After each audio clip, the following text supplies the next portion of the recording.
L'odeur de la cannelle et de la tarte tatin remplissait ma cuisine tandis que je plaçais avec soin le dernier des marque-places peints à la main autour de ma table de salle à manger. À 70 ans, je tirais encore une grande fierté de ces petites attentions. J'ai lissé la nappe brodée, celle de ma mère devenue la mienne, et j'ai ajusté le centre de table composé de branches de sapin et de bougies rouges. Parfait, me suis-je murmuré en prenant du recul pour admirer mon travail. La table était mise pour 12 personnes, mes 3 enfants, avec leurs conjoints, mes 5 petits-enfants et moi. Le dîner du réveillon de Noël tel qu'il avait toujours été depuis le décès de François il y a 25 ans. J'ai jeté un coup d'œil à l'horloge 14h30. Ils arriveraient à 16h. Juste assez de temps pour prendre une douche et enfiler la robe vert foncé que j'avais achetée spécialement pour ce soir. Alors que je me tournais pour monter à l'étage, mon téléphone a vibré sur le comptoir de la cuisine. Antoine, mon aîné. Mon cœur s'est réchauffé. Il appelait probablement pour demander s'il devait apporter une bouteille de vin supplémentaire ou pour vérifier si la petite Emma pouvait avoir la chambre avec le fauteuil à bascule qu'elle aimait tant. « Allô, mon chéri ?» ai-je répondu la voix légère d'anticipation. « Salut, maman. » Quelque chose dans son ton m'a fait marquer une pause. « Écoute, il y a eu un changement de programme. » Ma main s'est crispée autour du téléphone. « Un changement de programme, qu'est-ce que tu veux dire ? Nous ne viendrons pas pour le dîner de Noël. » Hâté, il dit ces mots se bousculant. « En fait, aucun de nous.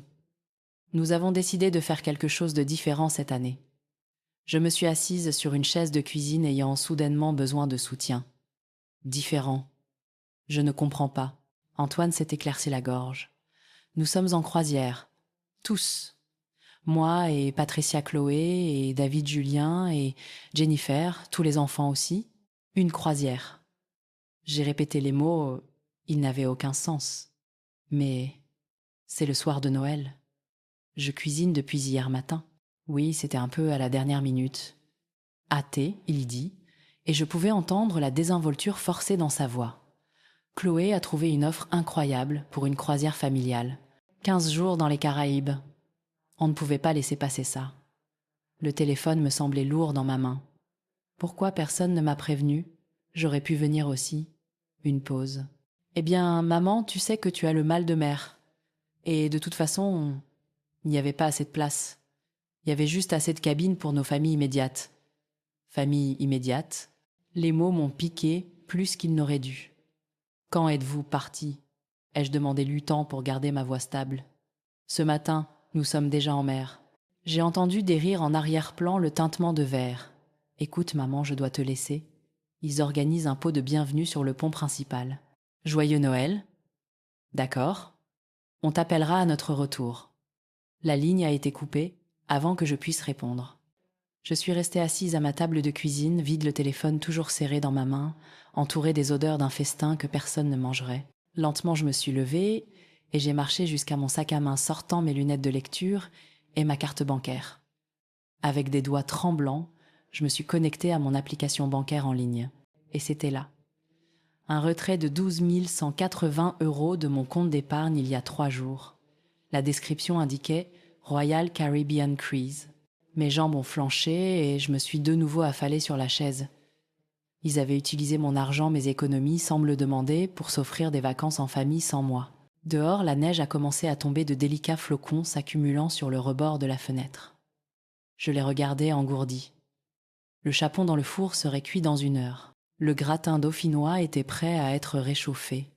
Les tartes tatin et au potiron refroidissaient sur le comptoir. Mon regard a dérivé vers le sapin de Noël, dans le salon scintillant de lumière et chargé de décorations collectionnées au fil des décennies. En dessous se trouvaient des cadeaux soigneusement emballés, un pour chaque enfant, chaque petit enfant, chaque beau-fils et belle-fille, choisis avec soin, emballés avec amour. Je me suis levée sur des jambes chancelantes et je suis retournée dans la salle à manger. 12 couverts, 12 chaises, 12 marque-places. J'ai ramassé celui d'Antoine, puis celui de Chloé, puis celui de Julien, puis ceux de chacun de leurs conjoints et enfants. Un par un, j'ai collecté les marque-places, les empilant soigneusement. Ensuite, j'ai rassemblé les assiettes supplémentaires, les couverts inutilisés, les verres vides. J'ai réduit la table à un seul couvert, le mien. Alors que l'obscurité tombait dehors, je me suis assise en bout de table. Les lumières de Noël se reflétaient dans la fenêtre derrière moi. Je pouvais voir mon reflet. Une vieille femme seule le soir de Noël. Un festin préparé pour des êtres chers qui avaient choisi de ne pas venir. J'ai pensé à appeler quelqu'un, une voisine peu, être ou ma sœur en Alsace, mais la fierté a retenu mes mains. Je ne pouvais pas supporter de l'expliquer. Au lieu de cela, je me suis servi une assiette de nourriture pour laquelle je n'avais plus d'appétit et j'ai versé un verre du bon Bordeaux que j'avais acheté pour l'occasion. J'ai levé mon verre vers les chaises vides. Joyeux Noël à moi, ai-je murmuré, ma voix résonnant dans le silence de ma maison. En prenant une bouchée de chapon qui avait le goût de carton dans ma bouche, je me suis fait une promesse. Ce serait le dernier Noël que je passerais à être prise pour acquise. La dernière fois que mes enfants verraient mon amour comme quelque chose à utiliser et à jeter à leur convenance, ils n'avaient aucune idée de ce qui les attendait à leur retour de croisière. Aucune idée. Cette nuit-là, après avoir débarrassé la majeure partie de la nourriture non consommée et emballé des restes qui me nourriraient pendant des semaines, je n'ai pas réussi à dormir. Ma chambre me semblait caverneuse, remplie des échos d'une famille qui avait choisi de m'abandonner à Noël. Je me suis levée et je suis montée au grenier tirant le vieux coffre en cèdre qui contenait les vestiges de ma vie. À l'intérieur se trouvaient des albums, photos des lettres et des souvenirs des preuves physiques d'une vie de sacrifice fait pour des enfants qui ne pouvaient même pas m'accorder une seule fête. Le premier album que j'ai ouvert nous montrait François et moi, jeunes et radieux, le jour de notre mariage. Il était si beau dans son uniforme de la marine, son sourire large et sincère. Nous n'étions mariés que depuis 6 ans, lorsque la crise cardiaque l'a emporté à 34 ans, me laissant veuve avec 3 jeunes enfants, Antoine, 5 ans, Chloé, 3 ans, et Julien, à peine 10 à 8 mois. J'ai caressé le visage de François du bout du doigt, me souvenant de la terreur que j'avais ressentie. C'était en 1979, et soudain j'étais seule avec 3 enfants et un crédit immobilier. L'assurance vie de François avait remboursé la majeure partie de la maison. Dieu merci, mais ce n'était pas suffisant pour nous faire vivre à long terme. L'album suivant montrait les enfants en train de grandir. Le premier jour d'école d'Antoine, le spectacle de danse de Chloé, les matchs de foot de Julien. Ce que les photos souriantes ne révélaient pas, c'est que j'avais cumulé 2 emplois pendant 15 ans pour garder ce toit au-dessus de leur tête. Secrétaire pendant la journée, serveuse 4 soirs par semaine. Ma sœur Nancy gardait les enfants ces soirs-là.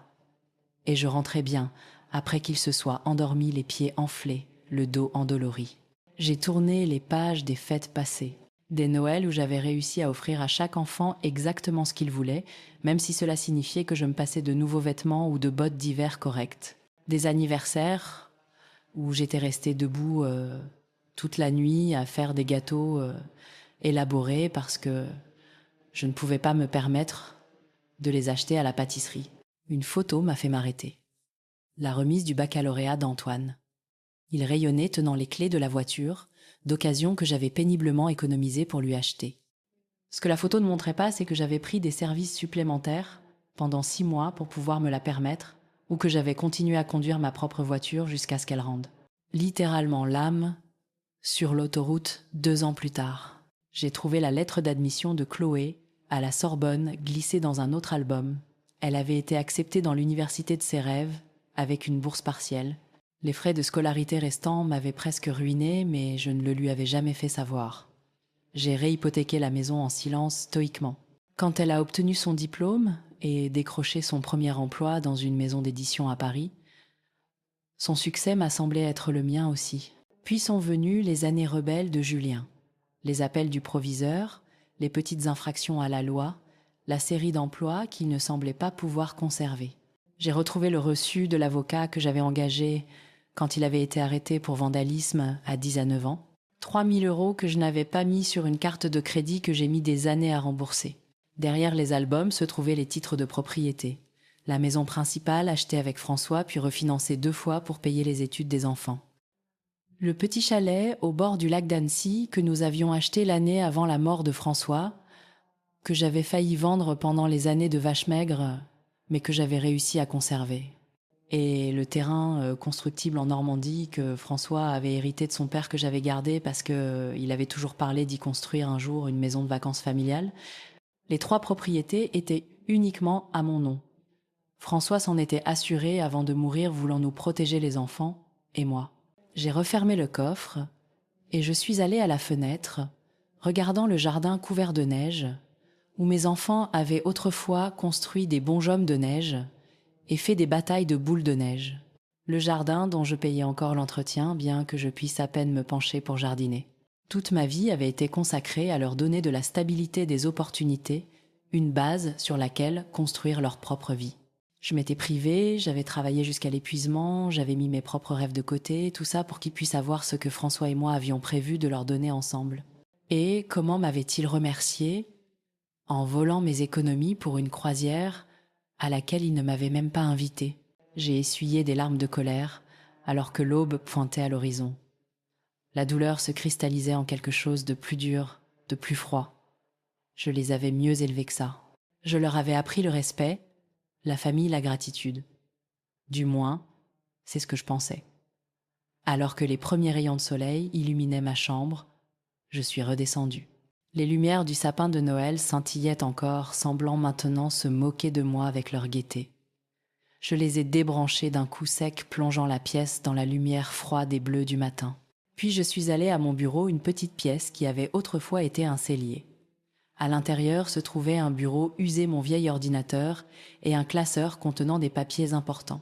J'ai sorti mon carnet d'adresses et je l'ai ouvert à la lettre L. Lefebvre, maître Lefebvre, l'ancien camarade de promotion de mon défunt mari et un avocat spécialisé en immobilier. Nous étions restés en contact de manière sporadique au fil des ans. Des cartes de Noël, des appels téléphoniques occasionnels. Il était temps de passer un de ces appels, car si mes enfants pensaient pouvoir se débarrasser de moi de cette façon, ils étaient sur le point d'apprendre une leçon très coûteuse sur la valeur de la famille. « Hélène, ça fait bien trop longtemps. » La voix de maître Lefebvre était chaleureuse et familière malgré les années. « Comment tenez-vous le coup ?» J'ai hésité, ne sachant comment répondre. Comment allais-je dire au vieil ami de mon mari décédé que j'avais passé Noël seul pendant que mes enfants s'amusaient en croisière, payés avec mon argent volé? J'ai connu des jours meilleurs, Bertrand. Ai-je finalement dit ma voix plus stable que prévu. J'ai besoin de conseils juridiques concernant mes propriétés. Il y a eu une pause. Bien sûr. Voulez-vous venir au cabinet? Je peux vous trouver un créneau demain. Le lendemain matin, je me suis habillée avec soin.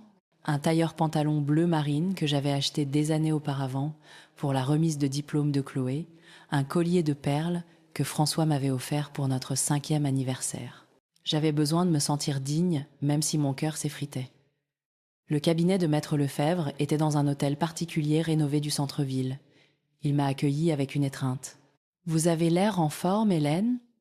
Hâté, il dit, en me guidant vers un fauteuil confortable. J'ai réussi un petit sourire. « Vous êtes trop aimable, Bertrand.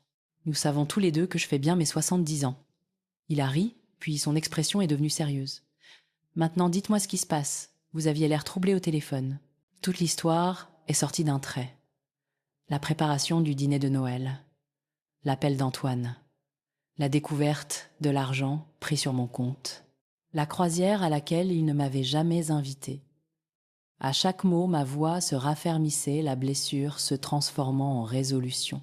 « Je vois », a dit maître Lefebvre, quand j'ai eu fini joignant les doigts. « Et vous êtes certaine qu'ils ont utilisé votre argent sans permission ?» « Absolument. Je n'ai jamais donné à Antoine l'accès pour retirer une telle somme. Il a dû obtenir mes informations bancaires d'une manière ou d'une autre. » Maître Lefebvre a hoché la tête. « C'est de l'abus de faiblesse sur personne âgée, Hélène. Nous pourrions engager une procédure. » J'ai secoué la tête. Non, je ne veux pas prendre cette voie. Pas encore, en tout cas. J'ai pris une profonde inspiration. Ce que je veux savoir, c'est ceci. La maison, le chalet, au bord du lac, le terrain, tout est toujours à mon seul nom, n'est-ce pas? Oui, hâtait, il confirmait en sortant un dossier. Après le décès de François, tout vous a été transféré. Vous n'avez jamais ajouté aucun des enfants aux actes, malgré mes suggestions à des fins de planification successorale. Dieu merci pour mon entêtement, ai-je murmuré. Dites-moi, Bertrand, légalement, que puis-je faire de ces propriétés? Elles sont à vous, Hélène. Vous pouvez en faire ce que vous voulez. Les vendre, les louer, les donner. Il m'a regardé par-dessus ses lunettes. À quoi pensez-vous exactement? Je me suis redressée. Je veux toutes les vendre, rapidement, avant que ma famille ne revienne de leur croisière. Les sourcils de maître Lefebvre se sont haussés. Toutes, même la maison principale. Surtout la maison principale, ai-je dit fermement. Hélène. Hâté, il dit doucement. C'est une décision majeure, souvent prise sous le coup de l'émotion. Peut être, devriez-vous. Je l'ai interrompu. Bertrand, j'ai passé 45 ans dans cette maison. J'y ai élevé mes enfants. Chaque recoin recèle un souvenir. Mais savez-vous ce que mes enfants voient quand ils la regardent? Je n'ai pas attendu sa réponse. Des signes d'euros, ils voient leur héritage la valeur immobilière, ce qu'ils pourront obtenir de moi quand je ne serai plus là. Je me suis penchée en avant. J'ai trouvé quelque chose quand je cherchais les titres de propriété. Une brochure pour un EHPAD avec des notes de l'écriture d'Antoine sur la façon de convaincre maman qu'il est temps. Le visage de maître Lefebvre s'est assombri. Je vois. Non, vous ne voyez pas, ai-je dit, ma voix se brisant légèrement. Mes enfants, pour qui j'ai tout sacrifié, prévoyaient de me prendre ma maison, mon indépendance et ma dignité. Ils attendaient juste le bon moment. Je me suis ressaisie. Je refuse d'être un fardeau qu'ils doivent gérer. Je refuse d'être un inconvénient autour duquel ils planifient. Et surtout, je refuse de leur laisser un pactole qu'ils ne méritent manifestement pas. Maître Lefebvre m'a étudié un long moment, puis a hoché la tête. Très bien, Hélène. Si vous êtes certaine que c'est ce que vous voulez, je vous aiderai. Le marché est porteur en ce moment. Nous pouvons probablement vendre les 3 propriétés rapidement, surtout si nous fixons des prix compétitifs. Bien, ai-je dit, un calme étrange s'installant en moi. Je veux être dans mon propre appartement quelque chose de petit, de gérable, que je choisis pour moi-même avant leur retour. C'est un délai serré mais faisable. Il a sorti un bloc-notes. Et qu'en est-il de leurs affaires dans la maison? Je n'y avais pas pensé. Les enfants avaient encore des chambres remplies de leurs affaires, des boîtes de souvenirs, des meubles qu'ils avaient réclamés mais laissés chez moi. Mettez tout dans un garde-meuble, ai-je décidé. Je paierai pour 3 mois. Après, ce sera leur responsabilité. Maître Lefebvre a pris des notes. Où irez-vous, Hélène? Pour la première fois depuis que j'avais pris cette décision, j'ai ressenti une pointe d'excitation. Il y a une petite résidence près du parc. Je l'ai toujours admirée lors de mes promenades. Les appartements ont des balcons qui donnent sur l'étang aux canards. Alors que nous passions en revue les détails, j'ai senti un poids se soulever de mes épaules. Pendant des décennies, j'avais porté le fardeau de cette maison, l'entretien, les impôts fonciers, les souvenirs. J'étais restée parce que je pensais que c'était ce dont ma famille avait besoin, un port d'attache, un lieu de rassemblement, un héritage. Mais ils m'avaient montré exactement à quel point ils appréciaient cet héritage. Au moment où j'ai quitté le cabinet, nous avions un plan. Ils contacteraient des agents immobiliers cet après-midi-là. Les propriétés seraient mises en vente d'ici la fin de la semaine. Avec un peu de chance, je serais dans mon nouvel appartement avant que le navire de mes enfants n'accoste. En rentrant chez moi, j'ai ressenti quelque chose d'inattendu. La liberté. Pour la première fois, depuis des décennies, je prenais une décision uniquement pour moi. C'était terrifiant. C'était exaltant. C'était juste. Les 2 semaines suivantes se sont déroulées dans un tourbillon d'activités qui m'a laissé peu de temps pour m'apitoyer. Maître Lefebvre m'avait mis en contact avec une agent immobilier spécialisée dans les ventes rapides. Ces propriétés sont des perles Madame Dubois, m'a-t-elle dit. Le marché est très dynamique. Elles partiront vite. Et elles sont parties vite. Le chalet au bord du lac s'est vendu en premier en seulement 3 jours. Le terrain a suivi, acheté par un promoteur. La vente de ces 2 biens a suffi à payer mon nouvel appartement et à me constituer un confortable matelas financier. La maison principale, mon foyer pendant 45 ans, a mis un peu plus de temps, mais à la fin de la 2e semaine, nous avions plusieurs offres. J'ai accepté celle d'une famille avec 3 jeunes enfants. La mère avait les larmes aux yeux en visitant le jardin. J'imagine déjà nos enfants jouer ici, a-t-elle dit. C'est une maison où l'on fabrique des souvenirs. J'ai hoché la tête. Oui, c'en est une. Pendant que les ventes avançaient, j'ai trouvé mon nouveau chez-moi parfait, un 3 pièces, au 2e étage de la résidence du parc, avec un balcon donnant sur l'étang, comme je l'avais imaginé. L'immeuble avait un ascenseur, une petite salle de sport, et un espace commun où les résidents se retrouvaient pour le café. L'appartement lui-même avait besoin d'être rafraîchi, mais il était à moi. Pas un dépôt de l'histoire familiale, mais un nouveau départ. Avec chaque jour qui passait, ma résolution se renforçait. Il y avait des moments de doute, bien sûr, mais je me souvenais du réveillon de Noël, de la maison silencieuse de l'appel, qui avait tout changé, et le doute s'évanouissait. J'ai engagé une entreprise de déménagement pour n'emporter que ce que je voulais, mes meubles de chambre, mon fauteuil préféré, quelques photos de famille, le bureau de François. Tout le reste irait dans le garde-meuble des enfants où serait donné. Vous êtes sûr de vouloir laisser l'ensemble de la salle à manger, m'a demandé le chef des ménageurs. J'ai regardé la table, me souvenant des 12 couverts réduits à un seul. J'en suis certaine, ai-je dit. Je n'en aurai pas besoin là où je vais. Le tri a été une excavation des couches de ma vie. Dans le bureau d'Antoine, une boîte de cartes d'anniversaire. Dans le placard de Chloé, la robe de bal que j'avais cousue à la main. Dans la chambre de Julien, la guitare que je lui avais offerte. J'ai mis ces objets dans des cartons étiquetés. Le reste est allé au garde-meuble. 2 jours avant le retour de mes enfants, je me suis tenue pour la dernière fois dans ma maison vide. J'ai parcouru chaque pièce, lentement disant adieu à l'espace qui avait abrité ma famille. Ce n'était pas du chagrin que je ressentais, mais un profond sentiment de justesse. Ce chapitre était terminé. Il était temps d'en commencer un nouveau. Mon nouvel appartement m'a accueilli avec le soleil. J'y ai passé ma première nuit à arranger mes affaires, à faire de l'espace le mien. Ce soir-là, assise sur mon balcon, j'ai imaginé la réaction de mes enfants.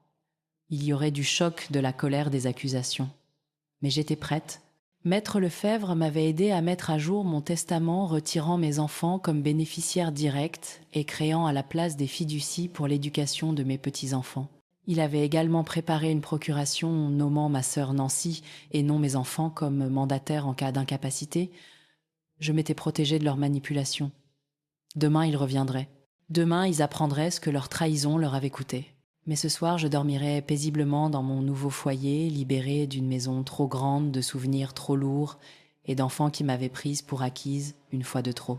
L'appel est arrivé à 9h, 10 à 7.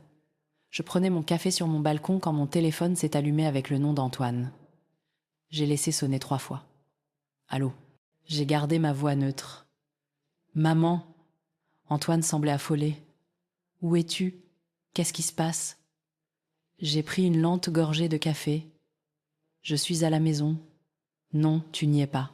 On vient d'arriver devant la maison et une autre famille est en train d'emménager. Ils ont dit qu'ils te l'avaient acheté. Alors ils étaient allés directement à la maison. Bien sûr. Pas un seul appel pendant leurs 15 jours de vacances. Pas un seul message. Oui, j'ai vendu. La maison, ai-je dit calmement. Et le chalet au bord du lac, et le terrain de ton père. Silence suivi de voix en arrière-plan. Maman. La voix d'Antoine est revenue tendue. Qu'est-ce que tu veux dire ? Où vas-tu vivre ? Où sont toutes nos affaires ? J'ai déménagé à la résidence du parc. Quant à vos affaires, elles sont dans un garde-meuble. J'ai payé pour 3 mois. Je lui ai donné l'adresse et le code. C'est de la folie, a balbutié Antoine. Tu n'as même pas discuté de ça avec nous. Comme vous avez discuté de prendre 12 000 € sur mon compte d'épargne pour votre croisière, ai-je rétorqué. Ou comme vous avez discuté des plans pour me mettre en EHPAD après les fêtes. Un autre silence stupéfait. Comment ? Maman, c'était juste des recherches. Mon avenir, l'ai-je corrigé, qui est maintenant assuré dans une maison que j'ai choisi payer avec l'argent de biens que je possédais. Mais ces propriétés étaient notre héritage. La voix de Chloé a soudain retenti. Tu n'avais pas le droit de les vendre sans nous en parler. Ma main s'est crispée. J'avais tous les droits, Chloé. Les actes étaient à mon seul nom. Un héritage implique que je sois morte, ce qui, malgré vos souhaits apparents, n'est pas le cas. Ce n'est pas juste, maman, a protesté Julien. On n'a jamais dit qu'on voulait ta mort. Non, vous vouliez juste que je sois à l'écart dans une maison de retraite pendant que vous vous partagiez mes biens, ai-je répondu. Tu exagères, a dit Antoine. Nous commencions juste à penser à l'avenir. Votre avenir, ai-je corrigé. Je ne rajeunis pas, c'est pourquoi j'ai décidé de prendre le contrôle de mes dernières années, plutôt que de laisser mon sort entre les mains d'enfants qui m'abandonnent à Noël et volent mon argent. On n'a pas volé, a commencé Chloé. Antoine a pris 12 000 € de mon compte, sans ma permission pour une croisière à laquelle je n'étais pas invitée, ai-je interrompu. Comment appelleriez-vous ça ? Personne n'a répondu. Maman a finalement dit Antoine, sa voix plus douce cajoleuse. Tu es en colère et je comprends, mais vendre tout est une réaction extrême. Parlons-en. On vient te voir. Non, Antoine. Il n'y a rien à régler. Les ventes sont définitives. Tu ne peux pas être sérieuse, a dit Chloé la voix brisée. Et tous nos souvenirs dans cette maison et papa, la mention de François m'a pincé le cœur, mais j'ai tenu bon. Ton père serait consterné par la façon dont vous m'avez traité. Penses-tu qu'il approuverait que vous utilisiez mon argent dans mon dos? Que vous prévoyiez de me mettre dans une maison de retraite pour avoir mes biens? Ce n'était pas comme ça, a protesté faiblement Julien. C'était exactement comme ça. Et j'y ai mis un terme. Où est-ce qu'on est censé aller maintenant? A demandé Chloé. Nous venons de débarquer. Je suis sûre que vous pouvez vous payer un hôtel avec ce qui reste de mes 12 000 euros, ai-je dit sèchement. C'est ridicule, a lancé Antoine son ton conciliant s'évaporant. Tu agis comme une enfant rancunière, as-tu perdu la tête? En fait, je l'ai retrouvé, ai-je répondu. Pendant des années, j'ai fait passer vos besoins avant les miens. J'ai plié ma vie autour des vôtres. Et comment m'avez-vous remercié? En m'excluant de vos projets de Noël et en vous servant dans mes économies. C'est fini. Ma vie est à moi maintenant, mon argent est à moi, ma maison est à moi. Tu le regretteras, a dit Chloé la voix froide. Quand tu seras vieille et seule, et que tu auras besoin d'aide. Ces mots m'ont piqué, mais j'ai refusé de le montrer. J'étais vieille et seule ce Noël, Chloé. La différence, c'est que maintenant je le choisis selon mes termes. Très bien, la voix d'Antoine est revenue dure de colère. Si c'est comme ça que tu le veux, très bien. Mais ne viens pas pleurer quand tu réaliseras l'erreur que tu as faite. Je ne le ferai pas, ai-je promis, et j'ai mis fin à l'appel. Je suis restée assise longtemps après mon café refroidissant. La confrontation s'était déroulée comme prévu. Mais ce qui m'a surprise, c'est à quel point leurs mots m'avaient peu blessée. La douleur du réveillon de Noël avait été une blessure à vif. Ceci, c'était plus comme appuyer sur un bleu qui avait déjà commencé à guérir. Mon téléphone a de nouveau vibré. Un message de Patricia, la femme d'Antoine. Comment as-tu pu faire ça à ta propre famille? Les enfants sont dévastés. J'espère que tu es contente de toi. Je n'ai pas répondu. Au lieu de cela, j'ai éteint mon téléphone et j'ai fermé les yeux. Pour la première fois depuis très longtemps, je ne devais de compte à personne. La sensation était à la fois terrifiante et exaltante. Alors que j'étais assise là, on a frappé doucement à ma porte. J'ai sursauté. Mais quand j'ai ouvert, j'ai trouvé une femme âgée tenant une petite plante en pot. « Bonjour » a-t-elle dit avec un sourire chaleureux. « Je suis Marguerite de l'appartement 4C. Je vous ai vu emménager hier et je voulais vous souhaiter la bienvenue. » J'ai souri en retour, acceptant la plante. « Je suis Hélène. Merci. Voulez-vous entrer pour un café ?» Alors que Marguerite entrait dans mon nouveau foyer, j'ai senti quelque chose d'inattendu. Le premier fragile bourgeon d'un nouveau départ. 6 mois s'étaient écoulés. 6 mois de changement de croissance, d'apprentissage. Le printemps avait laissé place à l'été et mon balcon était en fleurs. J'avais repeint l'appartement dans des couleurs que j'avais toujours aimées. J'avais remplacé la moquette par du parquet. Plus important encore, je m'étais construit une nouvelle vie. Chaque matin, je rejoignais le groupe de café dans la salle commune où je m'étais liée d'amitié avec Marguerite et avec Arthur, un professeur d'anglais à la retraite. 3 fois par semaine, je faisais de l'aquagym. Le mardi, je faisais du bénévolat à la bibliothèque. J'étais plus occupée, plus engagée, plus moi-même que je ne l'avais été depuis des décennies. Ma relation avec mes enfants restait fracturée. Après notre confrontation des semaines s'était écoulée sans contact. Puis étaient venus des messages prudents. Robert m'informant qu'ils avaient vidé le garde-meuble, Chloé demandant le livre de recettes de sa grand-mère. Ils ont fait des tentatives de réconciliation. Des cartes pour la fête des mères, des appels téléphoniques guindés pour mon anniversaire. Mais aucun d'eux ne s'est excusé et j'ai refusé de faire comme si de rien n'était. Mes petits-enfants, c'était une autre histoire. Emma, la fille d'Antoine, âgée de 12 ans, a été la première à me contacter. Une carte dessinée à la main. « Tu me manques, mamie ». Je l'ai appelée immédiatement.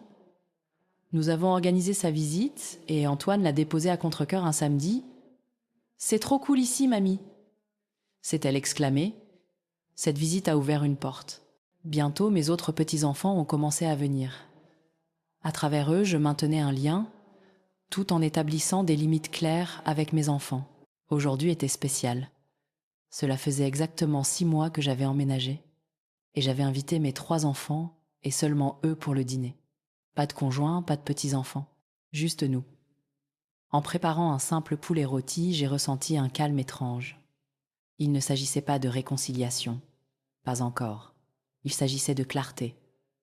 Ils sont arrivés ensemble. « Entrez », ai-je dit. C'était la première fois qu'ils voyaient mon nouvel appartement. « C'est joli », a offert Chloé surprise. Nous nous sommes assis autour de ma table assez petite pour que nous ne puissions pas éviter de nous regarder.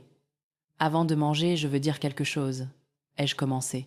Il y a 6 mois, j'ai pris une décision qui vous a tous choqués.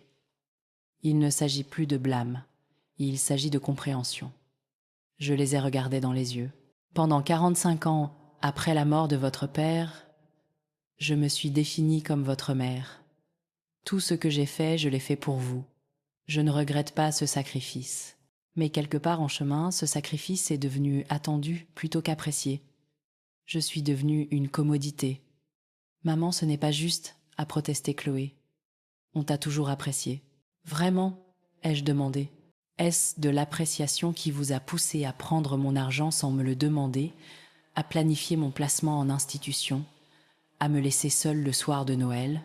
Aucun d'eux n'a pu soutenir mon regard. Je ne dis pas cela pour vous blesser, ai-je continué.